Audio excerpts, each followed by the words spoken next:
Бұл жерде байкерлер айтып өтті, 1% қосып атышады. Сахар 100 сом болса, бір қап сахарға 50 сомға чейін қосып атышады, 35 сом. Ошол эле майды алсак, бардык нерсеге аз эле кошот, оптовый. Анан кантип биз выручкадан 6% төлөйбүз. Мамлекеттин талабы бул жер аябай чоң болуп атат да, элдин көйгөй ушул проценттин жеринен келип атат. Мага эмне керек, урматтуу агайын туугандар, карындаштарым, мына бул киши айтып атпайбы? Мына 152 сомго султан чай алып атам. Анан 160ка сатып атам, 8 сом көрүп атат. А ошо султан чайды чыгарган завод мага эчтеке төлөбөй атпайбы?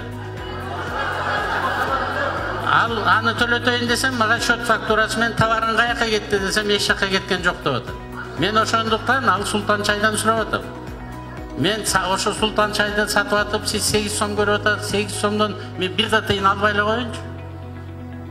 Бирок ошо султан чайды ким алып келип берди? Ошону мага айтып койгулачы, байбомурлар.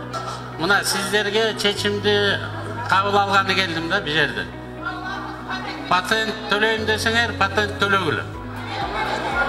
İşteysinlermi? İştegile patent menен. Счет фактураны сурайм мен бары. Мен укуклуу. Калайсыңар патентте төлөбөй эле койгула. Бирок счет фактураны айткыла мага. Мага контрабандисттерди айтып бергиле. Сиздер менен акылдашып алып бир нукка түшөйлү. Туурабы? Силерге дагы, анан өкмөткө дагы пайдалуу жагын бүгүн чечейли.